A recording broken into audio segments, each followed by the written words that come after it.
2025년 10월 29일 세계의 아이에이트라스가 근일점에 도달한 순간 모든 전문 및 아마추어 망원경이 관측 중이던 중 갑자기 물체가 4등급이나 더 밝게 빛나며 인터넷이 폭발했다.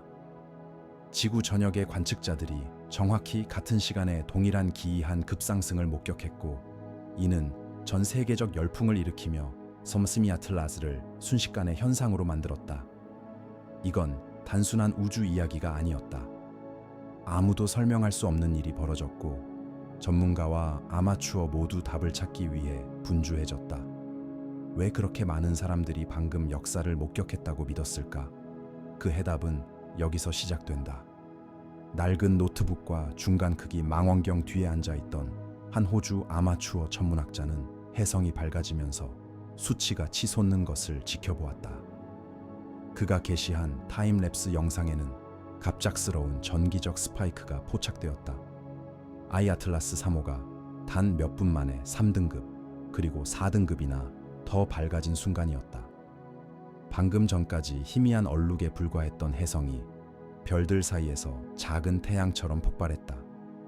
그는 영상을 트위터에 올리며 또 사미아틀라 태그를 달았고 요약 지프를 레딧 스레드에 올렸다. 설명 없이 타임스탬프와 간단한 문구만. 다른 사람도 이걸 봤나? 1시간도 안 되어 게시물은 시간대를 가로질러 퍼져나갔다. 남아프리카, 칠레, 일본, 스페인에서 수백 개의 답글이 쏟아졌다. 아마추어와 전문가 모두였다. 확인됨. 여기서도 같은 플레이어. 광도 급상승 확인. 시드니에서도 케이프타운과 동일한 급상승 관측. 디스코드 서버에는 스크린샷, 광도 그래프, 원시, 피츠 파일이 쏟아졌다. 해시태그는 호주, 영국, 미국 순으로 트렌드에 올랐다. 레딧 원본 스레드는 사람들이 각자의 합성 이미지를 비교하며 폭발적으로 늘어나 모두 같은 불가능한 급상승을 보여주었다. 인스타그램과 틱톡에는 프레임별 분석 영상이 등장하며 이런 캡션이 달렸다. 우리가 방금 역사를 목격한 건가? 많은 이들에게 이 순간은 과학적 의미보다 전 세계가 동시에 발견한 순간에 동참했다는 소속감이 더 컸다. 한 관측자는 혜성에 대해 전 세계가 한 목소리로 동의하는 건 처음 본다고 썼다. 또 다른 이는 우리 모두가 동시에 목격했다. 이게 현실이다. 라고 했다. 뉴스 사이트들은 뒤늦게 따라잡으려 애썼지만 이미 이야기는 모든 플랫폼, 모든 언어권에 퍼져 있었다. 똑같은 영상이 반복 재생되고 똑같은 밝기 급증이 포착됐다. 전문가들도 의견을 내놓았지만 이번에는 처음으로 이야기가 그들에게 속하지 않았다. 군중이 사건의 주인이 되었다. 대륙을 가로지르는 낯선 이들이 실시간으로 증거를 쌓아 올리며 이것이 환상도, 카메라 결함도 아님을 확인하는 공개 검증 과정이 진행되었다. 숫자는 일치했고 타임스탬프는 맞아떨어졌다. 인터넷이 포착한 것을 세계에서 가장 비싼 천문대들은 아직도 설명하기 위해 허둥대고 있었다. 시간이 흐르면서 호주인의 게시물은 집결점이 되었고 전 세계의 호기심이 모인 디지털 모닥불이 되었다. 모두가 동시에 그 급증을 목격했습니다. 우리가 지어낸 이야기가 아닙니다. 라고 그는 후속글에서 말했다. 그 순간 디스커버리는 헤드라인이나 보도자료가 아니었다. 그것은 모두가 공유한 전율의 순간이었고 모두의 것이었다. 2025년 10월 29일 천문학계는 이미 놀라운 사건을 대비하고 있었다. 이 날짜는 몇 달 전부터 달력에 동그라미가 쳐져 있었다. 세 번째로 확인된 항성간 방문객인 세 번째 아이에이틀라스 혜성이 태양으로부터 1.336 천문단위 거리에서 지나갈 예정이었다. 혜성 기준으로는 특별히 가까운 거리는 아니었지만 지구와 그 너머의 모든 관심을 끌기에 충분한 거리였다. 이번에는 외딴 관측소의 과학자들만이 지켜보는 것이 아니었다. 도시 옥상부터 시골 들판까지 전 세계 아마추어 천문학자들의 네트워크가 사전에 협력을 조율했다. 디스코드 서버는 대륙 간 관측 교대 일정을 매핑했다. 일본의 아마추어 클럽들은 칠레와 남아프리카 팀들과 관측을 동기화하여 혜성이 보이는 거의 매 시간마다 어딘가에서 누군가는 뚜렷한 시야를 확보할 수 있도록 했다. 전문 탐사선들도 이 노력에 동참했다. 파커 태양 탐사선, SHO, 솔라 오비터는 모두 근일점 통과 기간 동안 표적 관측을 위해 위치를 잡았다. 각기 고유한 장비 세트를 갖춘 이 우주선들은 3II 아틀라스 혜성이 태양에 가장 근접할 때 데이터 수집을 극대화하기 위해 일정을 조정했다. 혜성의 궤도는 수개월 전부터 예측되어 임무 기획자들이 관측 방향과 노출 시간을 정밀하게 조정할 수 있었다. 10월 초 화성 근접 통과 직후인 화성 궤도선들조차도 독특한 관측 지점에서 혜성의 활동을 포착하는 임무를 부여받았다. 지상에서는 민간 참여 규모가 전례 없이 확대되었다. 수백 대의 망원경 일부는 자가 제작, 일부는 최첨단 장비, 이 혜성의 예측 좌표에 고정되었다. 관측 활동은 우연에 맡겨지지 않았다. 온라인 스프레드시트에는 누가, 언제, 하늘의 어느 구역을 추적할지 명시되었다. 촬영 스크립트가 노출을 자동화했고 실시간 데이터 업로드는 공유 폴더로 흘러들어 즉시 검토되었다. 아마추어, 천문학자들은 원격 로봇 망원경 사용 시간을 임대하기 위해 자원을 모았으며 구름이나 주간 빛으로 인해 현지 관측이 어려운 지역을 메웠다. 이러한 협동 작업 덕분에 플레어가 발생했을 때 하늘을 주시하는 눈과 데이터를 처리할 준비가 된 손이 부족하지 않았다. 이 정도의 준비는 고품질 이미지와 타임스탬프가 찍힌 측정값이 쏟아지는 토대를 마련했다.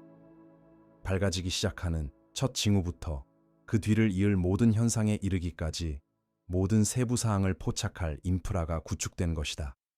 세계는 단순히 지켜보기만 한 것이 아니었다. 즉시 검증하고 분석하며 공유할 준비가 되어 있었다.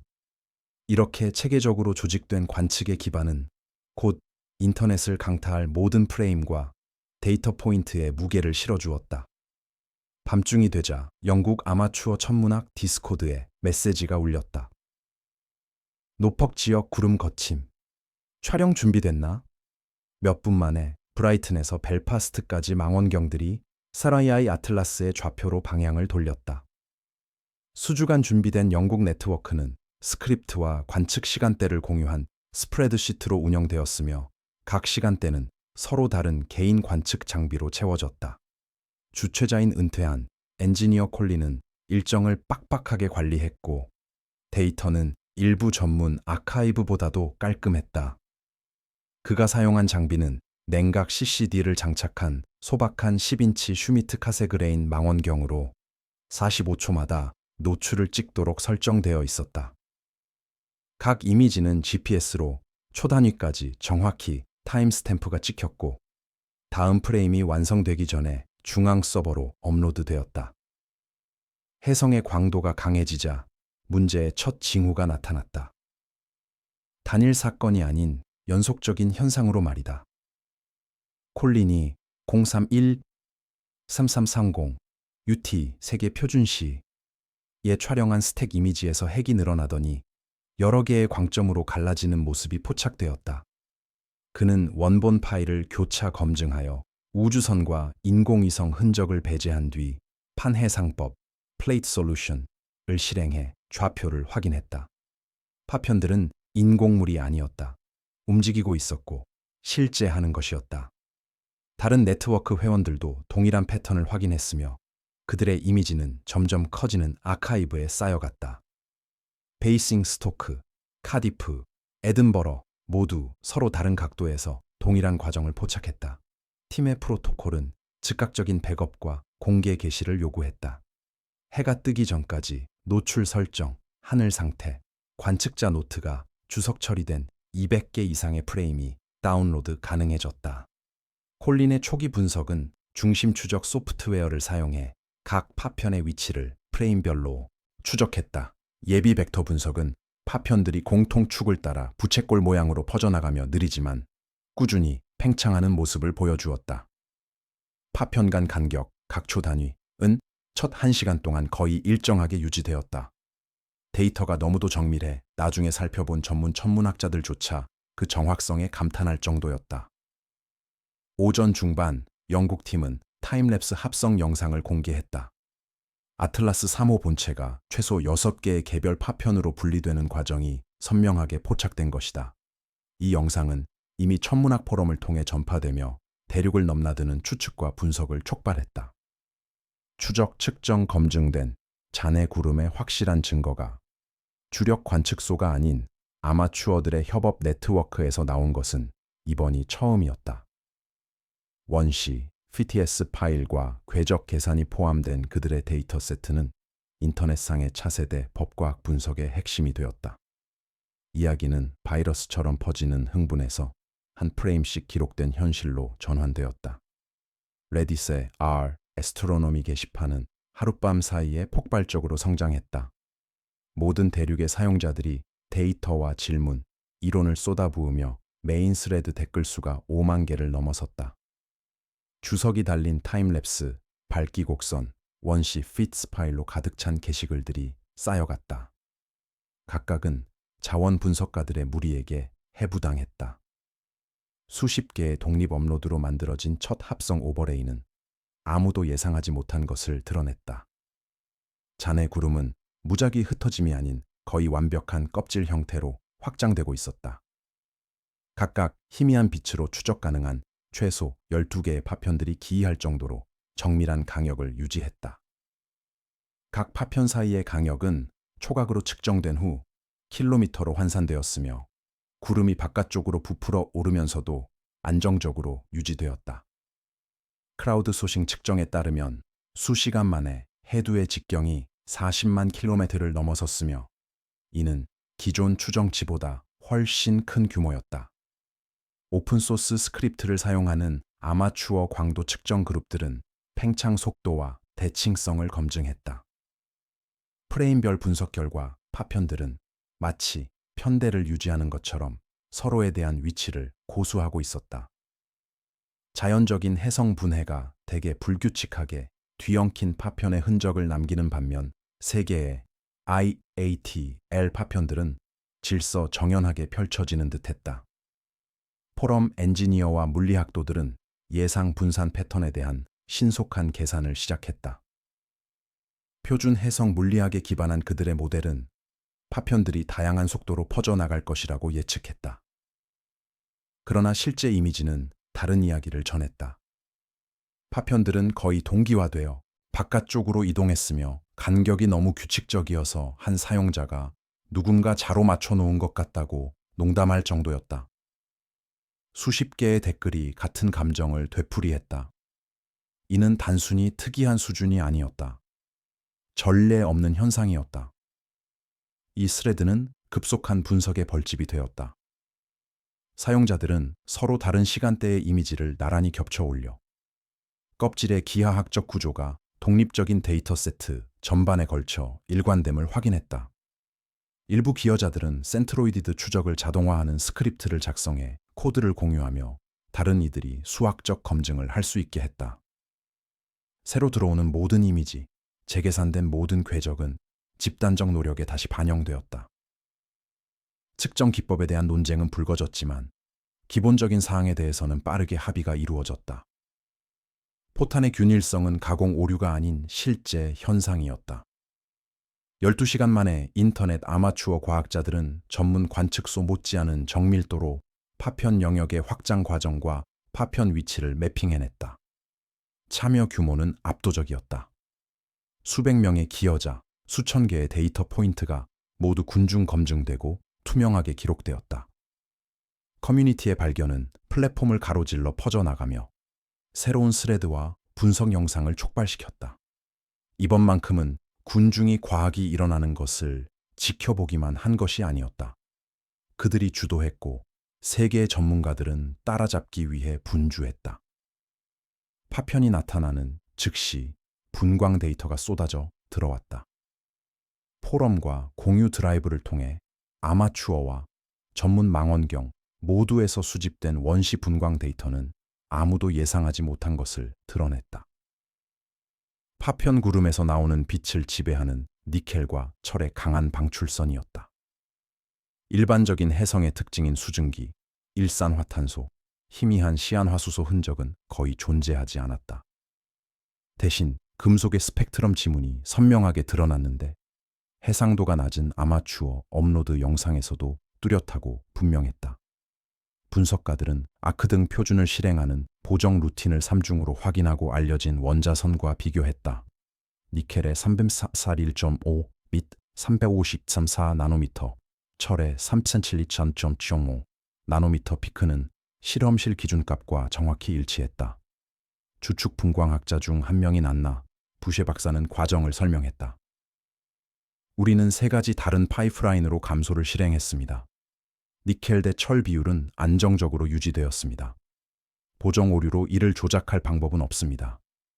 수치가 스스로 말해주고 있었습니다. 일반 해성에서는 니켈과 철선이 희미해 때로는 잡음에 묻히기도 합니다. 그러나 이번 해성에서는 니켈 대 철 풍부도 비율이 0.74로 측정되었는데 이는 태양계 해성에서 관측되는 수치보다 수십 배 높으며 대부분의 소행성보다도 높은 수치입니다. 파편에 관측된 팽창과 밝기를 바탕으로 한 밀도 추정치는 다공성 얼음 파편으로 예상되는 해성이 아닌 고체 금속 핵을 가리켰습니다. 재료 과학자들은 실험실 유사 사례를 인용하며 의견을 제시했다. 입자가 고밀도이고 가열이 극심하지 않으면 이 정도로 증발된 니켈을 얻을 수 없다. 설령 그렇다 해도 대부분의 해성은 애초에 그 정도의 금속을 보유하지 않는다. 이 함의는 모든 교과서 모델과 정면으로 배치되었다.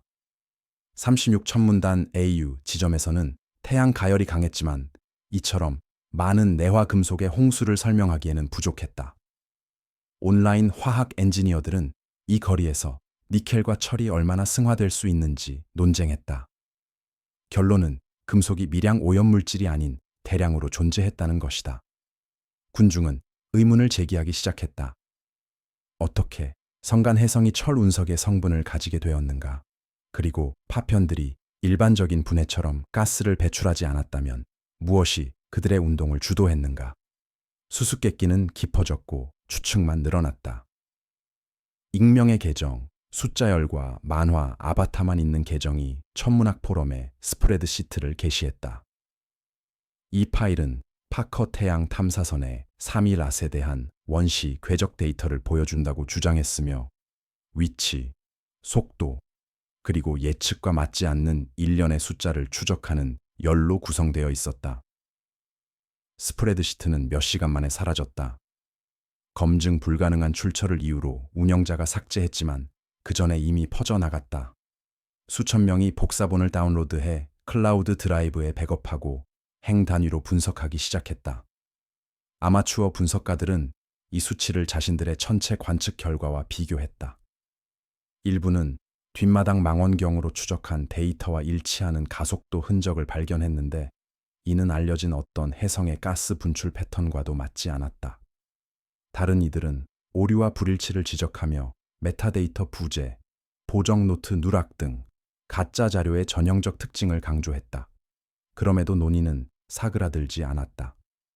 나사 공식 채널은 침묵을 지키며 데이터가 여전히 검토 중이라는 말만 반복했다. ESA 사이트는 자리 표시자만 제공했다. 아무도 스프레드시트의 진위를 확인하거나 부인하지 않았고 이 침묵은 추측만 부채질했다.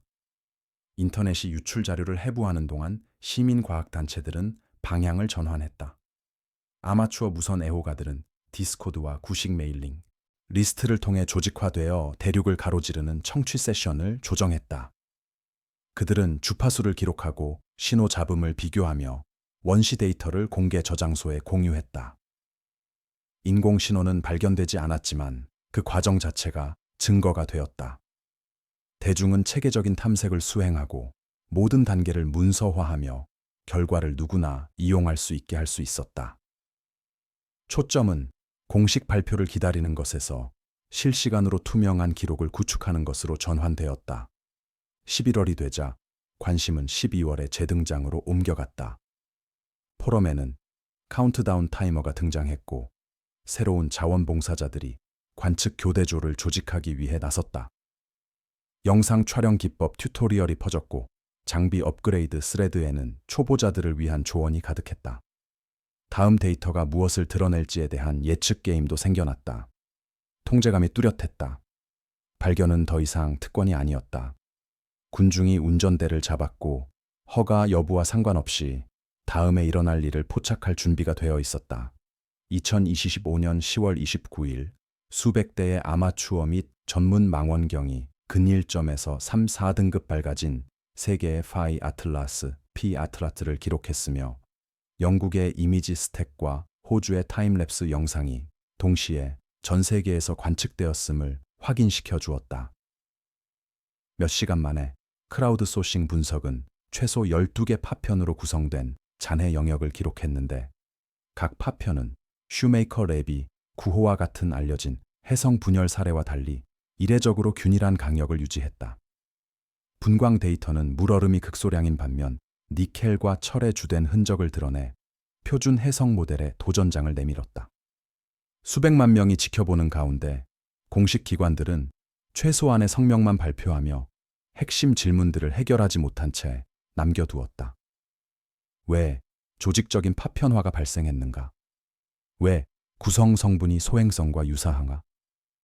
현재까지 인공 무선 신호는 탐지되지 않았으며 유출된 가속도 데이터의 진위 여부도 확인되지 않았다. 그러나 한 가지 사실은 분명하다. 이 사건은 분산된 아마추어 네트워크가 전문 관측소와 견줄 수 있음을 입증했으며 현대적 발견이 이제 기관만큼이나 대중의 참여에 의해 주도된다는 점을 보여주었다. 과학이 어떻게 전개되는지에 대한 시사점, 개방적이고 신속하며 전 지구적인 은 부인할 수 없다.